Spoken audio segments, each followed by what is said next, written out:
Changamoto ya mguu wangu, mimi ni mlemavu wa mguu mmoja ambao ni ulemavu wa kuzaliwa, ndio nimezaliwa nao.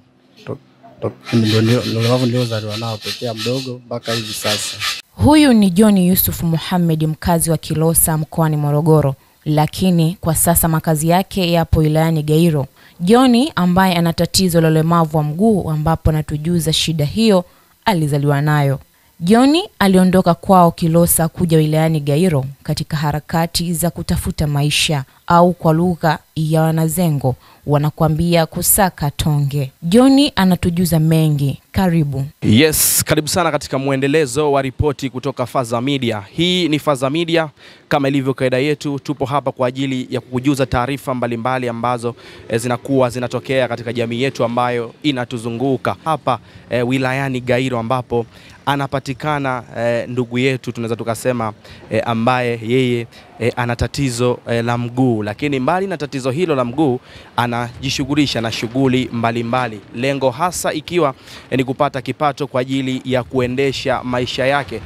Kuna msemo unasema ulemavu si ugonjwa, unaweza kufanya biashara ili ziweze kukupatia kipato, na hiki ndicho kinajili kwa kijana huyu ambaye tupo naye hapa. Bila shaka atajitambulisha tuweze kumfahamu akitujuza mengi zaidi juu ya tatizo lake lilipoanzia, lakini mpaka hapa ambapo amefikia. Nikukaribishe tena katika muendelezo wa ripoti kutoka hapa Faza Media. Mimi naitwa Gervas Machaku, nyuma ya kamera yupo Sabitina Ali. Kwa majina anaitwa John Yusuf Muhammad. Changamoto ya mguu wangu, mimi ni mlemavu wa mguu mmoja ambao ni ulemavu wa kuzaliwa, ndio nimezaliwa nao. Ndio ulemavu niliozaliwa nao tokea mdogo mpaka hivi sasa. Okay, na katika familia yenu ni mtoto wangapi? Mimi ni mtoto wa pili kuzaliwa. Ni mtoto wa pili? Yeah. Na katika familia yenu hakuna mwingine ambaye ana changamoto ya mguu? Hakuna, isipokuwa mimi peke yangu. Okay, na kwa sasa una umri wa miaka mingapi? Kwa sasa na umri wa miaka 25. 25? Yes. Kwa maana hiyo ni ulizaliwa hapa Gairo, ama hapa Gairo mmetumia kufikia? Hapa Gairo nimefikia tu, sio mzaliwa wa hapa. Ni nyumbani kabisa? Nyumbani kabisa ni Kilosa. Okay, na ndugu na maanisha baba, mama wote mnaishi hapa Gairo, ama wao uliwaacha Kilosa, wewe ulikuja hapa katika harakati za kutafuta maisha? Wazazi wao niliwaacha wa Kilosa, hapa nilikuja katika harakati za kutafuta maisha. Unaweza kujiuliza ni kipi hasa ambacho kimemshawishi John kutoka Kilosa kuja Gairo hali ya kuwa ana changamoto ya mguu. Watu wengi wamekuwa wakiamini kwamba mtu akiwa na ulemavu basi hawezi kufanya shughuli yoyote. Wewe kwako uliwezeje kutoka Kilosa kuja mpaka Gairo hali ya kuwa ukiwa na changamoto hiyo ya mguu? Niliweza kuja Kilosa, kutoka Kilosa kuja Gairo kwa kumfuata ndugu yangu. Kilichonifanya nitoke Kilosa kuja Gairo kwa sababu ni ile hali katika utafutaji wa maisha. Nikaona nyumbani kule Kilosa kidogo utafutaji ni mgumu, fursa zipo chache. Kwa hiyo nikasema kwanza nitoke hapa nilipo nyumbani, nitoke niende wilayani hapa Gairo ambako nilipo kwa ndugu yangu. Baada ya kufika hapa nikaweza kuyaelewa mazingira na kuweza kubaki mpaka hivi sasa. Okay, ugumu ulikuwa wapi ulipotoka Kilosa kuja Gairo, sehemu ambayo ndio kwanza unakuja kuyatafuta maisha? Tunafahamu sehemu nyingi ambazo unakwenda kuanza kutafuta maisha kuna kuaga na changamoto zake. Ugumu ambao uliupitia pale ambapo ulipofika hapa Gairo na kuanza kutafuta harakati za maisha? Ugumu ulipo ni pale ambako baada ya kufika nilikaa kwa ndugu yangu pasipo na misho yoyote.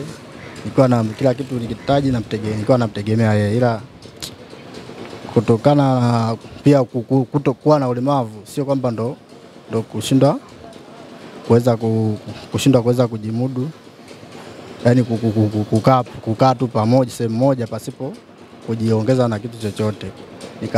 Nikapani kujiongeza kuchukua karanga hizi za kichere, nikawa na kaanga, nikawa natembeza mtaani na uza 100. Hapo baadaye ndo nikapata fursa nyingine kwa rafiki yangu, akanichukua akanichukua nikaenda kujifunza ufundi ushonaji viatu.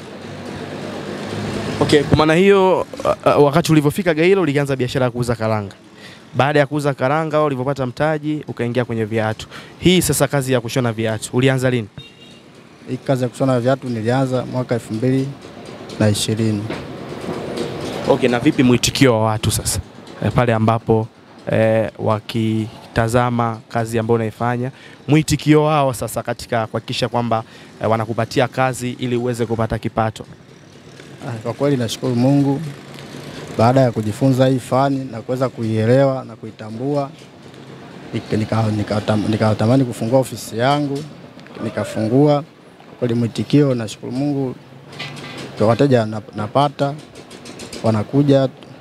wanakuja wateja vizuri, napata, ila changamoto yani mwitikio ni mkubwa. Watu kwa sababu kwa uelewa utendaji wa kazi yangu, wanaielewa, nafanya kazi vizuri, napata hela ya kutumia, sio mbaya. Hakuna kazi isiyokuwa na faida na changamoto. Hapa John anatujuza faida na changamoto anazopitia katika maisha yake ya kila siku. Unaweza kutufahamisha changamoto ambazo unazipitia sasa katika maisha yote ya kila siku ambayo unayafanya? Ni changamoto zipi ambazo unakuwa unazipitia? Changamoto ninazopitia ni pale ninapohitaji kwenda sehemu moja kwenda sehemu nyingine. Kwenye swala la usafiri, kwa natumia usafiri wa bodaboda, kukodi bodaboda kwenda sehemu kupata huduma mbalimbali, kama nikihitaji huduma ya kiafya na huduma za kijamii na huduma zingine. Kwa changamoto iliyopo ni kutokana na hali yangu nilionayo, siwezi kutembea kwa mguu mbali mrefu, huwa natumia usafiri wa bodaboda. Kosa huwa naomba msaada kwa watu wananisaidia. Na vipi kwa watu ambao naomba msaada, wanapokea vipi? Sapoti ipo ama sapoti ni ndogo? Sapoti ipo, ila sio sana. Okay. Na hapa unapofanyia kazi na unapokaa kuna umbali gani? Hapa unapofanya kazi kutoka hapa na umbali kama umbali wa nusu kilomita. Kilomita? Nusu kilomita. Okay, kwa maana hiyo kutoka ambapo unapokaa kufika hapa huwa unatumia usafiri ama unatembea kwa mguu? Huwa natembea kwa mguu. Biashara karanga, changamoto nilizokutana nazo ni nyingi, hasa pale katika uuzaji, katika kutembeza. Nilikuwa natumia huwa kwenye kideli siwezi kubeba, nilikuwa natumia kifuko cha Magufuli huwa nanunua kifuko cha 300 au cha 500. Huwa nachukua zile karanga naziingiza kwa ndani, afu zingine huwa nazitumia kuzinginiza hizi kwa nje ili ziweze kuonekana, mteja aweze kuziona na aweze kununua. Pia ile changamoto nyingine huwa pia jinsi ya kuweza kuzunguka kutafuta wateja. Pia changamoto nilikuwa napata nayo ni kubwa, kwa sababu huwa natumia muda mrefu kutembea kutoka hapa kwenda sehemu nyingine kutafuta wateja. Huwa natembea kwa umbali mrefu, ila huwa natembea kwa umbali mrefu, ila huwa naenda kwa vituo. Nikienda hapa nikichoka napumzika, baada ya nusu saa naendelea tena na biashara. Hivyo huwa natembea kidogo, nikichoka napumzika mpaka namaliza ile biashara, narudi nyumbani. Ni mtaji kiasi gani ambao ulianza nao kwenye biashara ya mwanzo? Biashara ya mwanzo huwa mtaji nilianza nayo, nilianza na mtaji wa shilingi 10,000.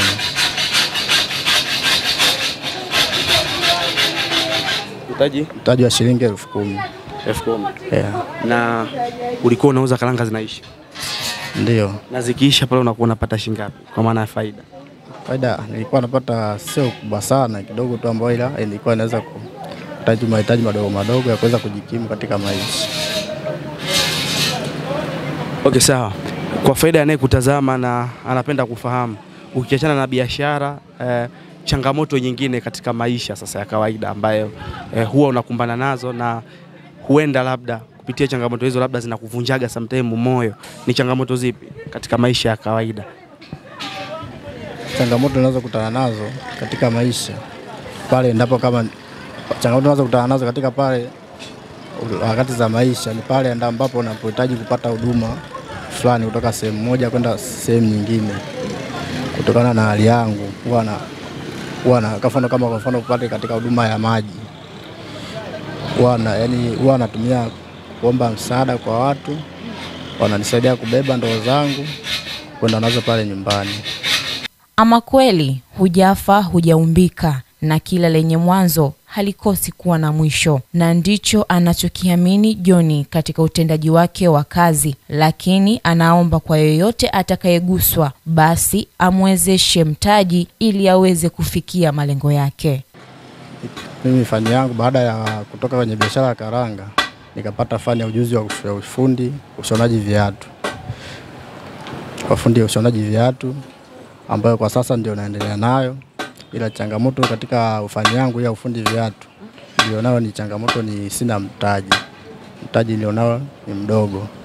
Kwa endapo kwa maana kuna baadhi ya vitu ninavyotumia katika fani yangu huwa natumia tu kununua kwa rejareja, ambao vinawahi kuisha, muda mwingine hadi huwa nakosa kufanya kazi kwa ufanisi kutokana na material yale sina. Endapo kama nikipata mtaji wa kutosha katika hii fani yangu nilionayo, nitaboresha ofisi nzuri na nitafanya kazi kwa ustadi wa hali ya juu, na nitaweza kujikimu katika mahitaji yangu mbalimbali ya maisha, na pia naweza kuajiri pia na kuwafundisha vijana wengine katika hii fani. Okay, sawa. Neno lako la mwisho kwa wanaokutazama, lakini neno lako la mwisho kwa serikali yetu ya Jamhuri ya Muungano wa Tanzania, kwa sababu lengo la sisi kuwa hapa ni kuhakikisha kwamba tunawajuza wanaokutazama ili kwa namna moja ama nyingine waweze kukusaidia. Neno lako la mwisho hasa kwa wanaokutazama, huku ukiwatajia mawasiliano kwa yeyote ambaye anahitaji kukutafuta, anakupata kwa namba zipi? Neno langu la mwisho naomba Watanzania wenzangu na watu wote, naomba mnisaidie mimi kijana John ambaye ninajishughulisha na hii fani, ili niweze kupata mtaji wa kuboresha ofisi yangu na niweze kujikimu katika maisha. Okay, wanakupateje sasa mawasiliano? Namba zangu za simu ni 07 16 38 35 06. Hiyo ni namba yangu ya Tigo. Okay, kwa faida pia tungeweza kuirudia ili kwa yule ambaye hajasikia aweze kuisikia. Namba zangu za simu ni 07 16 38 35 06. Mtazamaji wa Faza Media, tumetoka kumsikiliza ndugu yetu John Yusuf ambaye anasumbuliwa na changamoto ya ulemavu wa mguu, lakini mbali na changamoto hiyo bwana John yeye anajishughulisha na shughuli ya ushonaji wa viatu, lengo hasa ikiwa ni kupata kipato kwa ajili ya kuweza kumsaidia katika maisha ya kila siku. Tunafahamu ya kwamba usipofanya kazi huwezi kupata chochote. John mbali na changamoto yake hii ya ulemavu wa mguu, anafanya kazi kuhakikisha kwamba anapata pesa ya kumsaidia. Ametoka Kilosa kuja hapa Gairo, yote ni katika harakati za kutafuta maisha. Ewe ambaye unamtazama kupitia chaneli hii ya Faza Media, unaweza kumsaidia basi John, aidha kwa kumpa mtaji ama kwa kumwezesha kwa chochote tu, ili aweze kufanya kazi yake kwa ufanisi mkubwa, lakini aweze kupata pesa kwa ajili ya kumsaidia hasa katika kuongeza mtaji wake, lakini kupata pesa kwa ajili ya kuendesha maisha yake.